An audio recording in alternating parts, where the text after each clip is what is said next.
Salve, galera do nono ano do IST.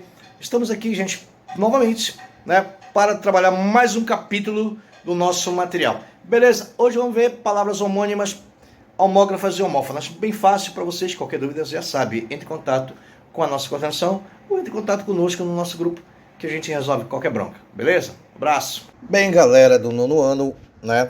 Vamos trabalhar hoje palavras homônimas, homógrafas e homófonas. Isso no espanhol não vai mudar muito do que a gente aprendeu em língua portuguesa com os nossos professores, né, da nossa escola. Não vai mudar muito o conceito, mas assim é interessante que a gente dê uma olhada nas palavras em espanhol e lembrando sempre de olhar os artigos, porque eles vão nos orientar. Lembrando que o el marca sempre o artigo masculino singular e o lá, o meu artigo feminino singular.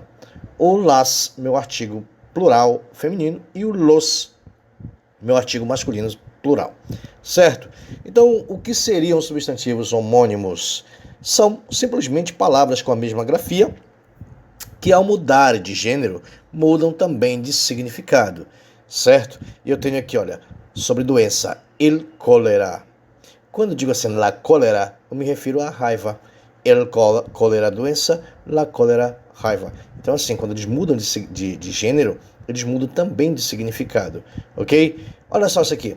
Eu tenho el guarda, quando eu me refiro a um trabalhador, certo? E la guarda, quando eu me refiro a tutela sobre alguém, sobre algo, certo? Eu tenho aqui el polícia, ou policia, né? O agente de polícia, a pessoa física da polícia. E quando eu digo assim, la policia, seria o que? A administração, né? Porque policia, da polícia mesmo, ou a própria administração responsável por algo, né? E eu também trabalho assim, el mañana, um dia, né? Lá à frente, no futuro, certo? Eu digo assim, la mañana, que ou seja, hoje por la mañana, né? Hoje de manhã, hoje pela manhã, tal fato aconteceu, certo? Então, homônimos é bem simples, mudou de gênero, muda também de significado, certo? Não esqueçam que eles possuem a mesma escrita, a mesma grafia, ok? E também funciona, nós temos esses casos aqui, né, que são masculino e feminino, determinam alguns nomes, tem uma forma única para designar o gênero e quem vai determinar é os nossos artigos, tá?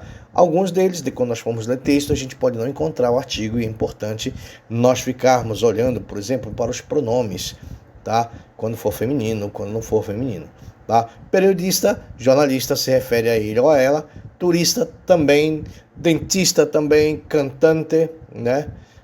E atleta, e tem outras mais, certo? Então, basicamente essas, a maioria refere-se à profissão, certo? Que serve normalmente para homem e para mulher, tá bom? E vamos em frente. E o que seria palavras homófonas? Homo, igual, né? Fonas, fônicas, sons, possui o quê? Mesmo som, mesma pronúncia, né? Então, são aquelas que possuem a mesma pronúncia, mas a escrita e o significado são diferentes. Olha essa palavra aqui. E eu coloquei assim, gente, em letras negras pretas, a palavra que eu estou me referindo, tá? E a outra, a palavra que eu faço o confronto, eu coloquei em letras amarelas, ok? Então, assim, a palavra, não esqueçam também que a letra B, por exemplo, aqui, acervo, o nosso V, né? Em espanhol, eu produzo um som de B, então seria acervo, tá? Então eu tenho aqui a primeira palavra, a primeira frase, acervo, diz assim, áspero Augusto, cruel, tá? Esse seria o que significa, certo? E o acervo agora em amarelo, com o sentido de conjunto de bens morais, materiais ou culturais de uma coletividade de pessoas. Então você já percebe, né, que o significado é diferente, a pronúncia é a mesma, apesar de aqui ser B, aqui ser um V. Bom, você sabe que nós pronunciamos em espanhol a letra V como um som B, né? Olha lá, el cloro é de color amarillo e tem olor a cervo, ou seja, um gosto áspero, um gosto não legal. E nós temos ao lado, né, o exemplo, olha lá, la Biblioteca Nacional de Perú tem um grande acervo de discos de acetato, acervo, percebe? Ou seja, tem o que? Bens, tem materiais, certo? De acetato, tá legal? Aqui nós temos aqui a palavra baca em negro, né, que seria a parte superior de carro, onde se leva bagagens para transportar em viagens, né? E do outro lado nós temos a palavra baca, que nós pronunciamos baca, mas é um mamífero, vaca, né? Então nós temos esse confronto, tá? Vamos ver o primeiro exemplo aqui. Las maletas não cabem na vaca del carro.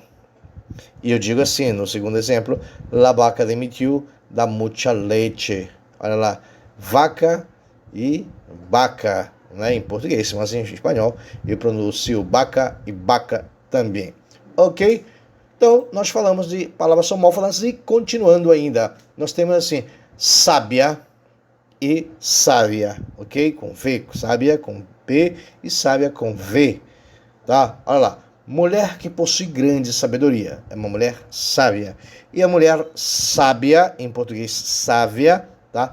Líquido que circula pelo interior das plantas, seria seiva, né? Primeiro exemplo diz assim, Ana é uma mulher de caráter sábia e inteligente. No segundo exemplo nós temos assim, el transporte de la savia bruta hasta las hojas se realiza por el tallo de la planta. Ou seja, eu estou falando do sangue, né, da planta ou da seiva da planta, né? E o sangue é uma ironia, tá, gente? Não leve a mal. E nós temos aqui a palavra hola, de saudação, de oi, né? E nós temos a palavra hola, de onda, certo? Formado pelas águas. Vamos lá? Hola, saudação. Hola, que tal? Né? Eu tenho também, no segundo exemplo, com a ideia de onda, la ola tumbou al surfista, fez com que o surfista caísse. Certo, gente?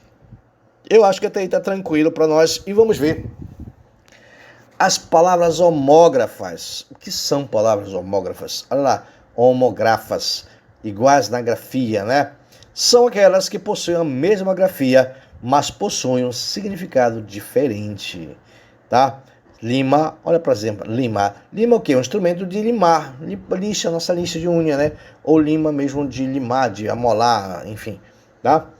Eu digo assim, quero comprar uma lima para minhas unhas, uma serrinha de unha, né, em português.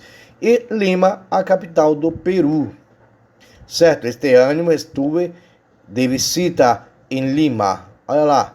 Então eu tenho a palavra Lima como instrumento de limar, e eu tenho Lima como a capital do Peru. Aqui nós temos a palavra cara, se referindo a rosto, e a palavra cara se referindo a preço alto. Olha lá, primeiro exemplo. Nunca me miras a la cara quando hablo. Nunca olhas em meu rosto quando estou falando, né?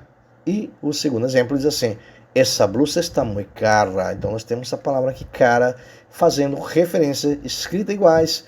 As escritas são exatamente iguais, né? Mas o significado extremamente diferente. Tá? A palavra vino, em espanhol vino, em português vino, né? Que é o nosso bebida alcoólica fermentada, vinho, né? Vinho, tá? E confrontando-se com o verbo venir, com o verbo vir, tá? Eu vino, diz assim, não me gusta el vino blanco, não gosto de vinho branco, né? E eu tenho aqui, ó, do verbo venir, ayer mi novia no vino a verme. Ontem, ontem minha namorada não veio me ver. Em português seria ver-me, né? Me ver, certo?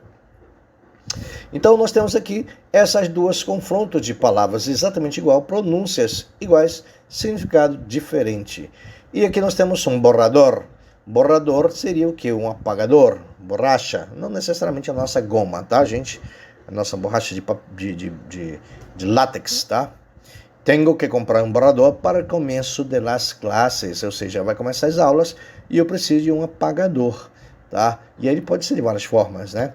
E o borrador como ensaio, um papel, um borrão.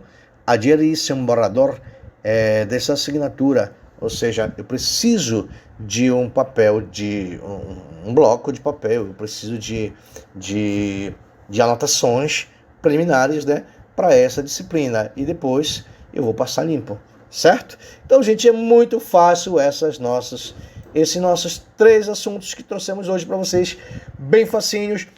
E na aula passada trouxemos uma parte de Teresa, né? Teresa, da Teresa de la Parra, que é venezuelana. Muito bom, acho que todos gostaram de conhecer um pouco da literatura hispano-americana e da grande revolucionária que foi, certo? E hoje nós trouxemos a parte gramatical do nosso material, certo? E aí fica pra gente o nosso exercício.